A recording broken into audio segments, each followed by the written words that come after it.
First Samuel chapter 22. David therefore departed thence and escaped to the cave Adullam. And when his brethren and all his father's house heard it, they went down thither to him.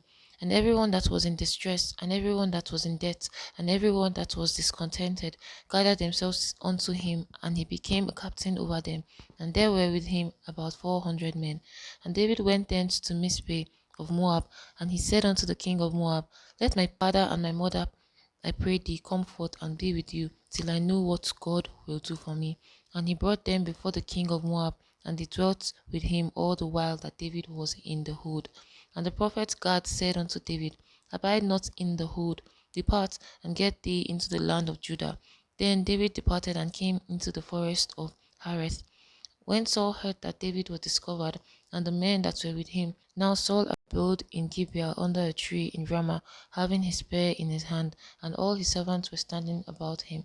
Then Saul said unto his servants that stood about him, Hear now, ye Benjamites, will the son of Jesse give every one of you fields and vineyards, and make you all captains of thousands, and captains of hundreds, that all of you have conspired against me, and there is none that sheweth me that my son hath made a league with the son of Jesse, and there is none of you that is sorry for me, or showeth unto me that my son hath stirred up my servant against me to lie in wait, as at this day? Then answered Doeg the Edomite, which was set over the servants of Saul, and said, I saw the son of Jesse coming to Nob, to Ahimelech, the son of Ahitub, and inquired of the Lord for him, and gave him victuals, and gave him the sword of Goliath the Philistine.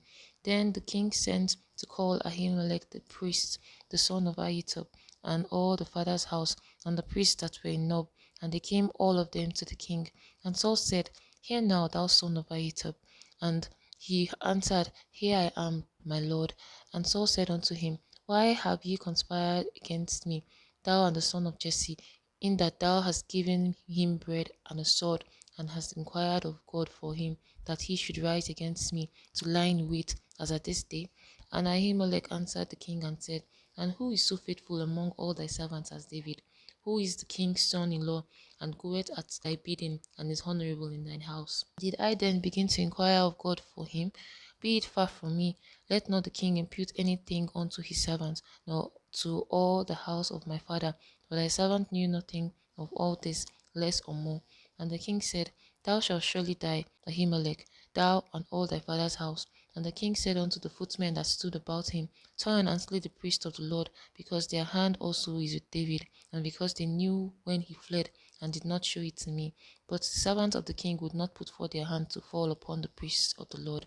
And the king said to Doeg, Turn thou and fall upon the priests. And Doeg the Edomite turned, and he fell upon the priests, and slew on that day 85 persons that did wear a linen ephod. And Nob, the city of the priest, smote he with the edge of the sword, both men and women, children and sucklings, and oxen and asses, and sheep with the edge of the sword.